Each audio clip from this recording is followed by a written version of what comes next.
Didn't plan for the first time I ever took my shirt off in public to be in one of the largest pride parades in the country in front of thousands of strangers, but the transgender stars aligned. I made a very uncharacteristic decision in the heat of the moment, and it kind of changed my life forever. I went with my trans friends, Joe, Mars, and Adrian, to walk in the WeHo Pride Parade with Classroom of Compassion, an organization led by Noah Reich that creates healing spaces to honor lost community members. Their mantra is, "I hope you know how loved you are." And to be honest, as we were waiting for the parade to start, I had no idea just how loved I was about to be. I got top surgery a year ago, and while I feel more comfortable in my identity than I've ever been before, taking my shirt off in public was never a goal, as I've always been extremely self-conscious about my weight. Even on this day, I did not plan to take my shirt off, but as we hit the huge crowds of people, Joe and Mars ripped their shirts off to screams of excitement from the crowd. We also just happened to be positioned in front of Laith Ashley,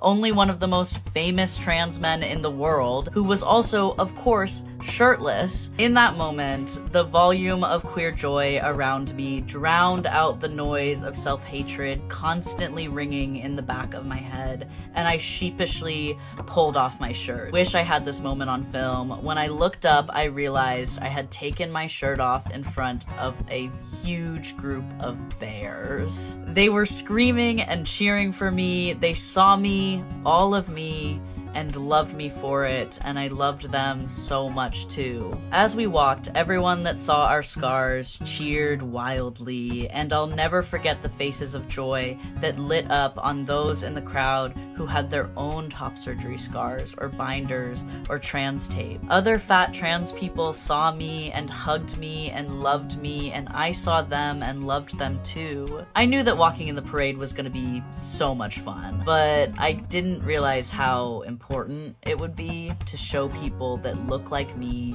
that they deserve to be in a parade. They deserve to be seen and celebrated and loved for all that they are. Self-hatred is leveraged against trans people and fat people all the time, but we have to drown out the noise with unapologetic, unyielding, radical self-love and love for the queer people around us. I'm Brennan. I'm trans, I'm fat, I love myself, and I am loved. And I hope you know how much you're loved too. And I'm so excited to walk in another parade. He's gay and he's trans and he dropped his closet. He's also a nerd. He's single. Oh my god!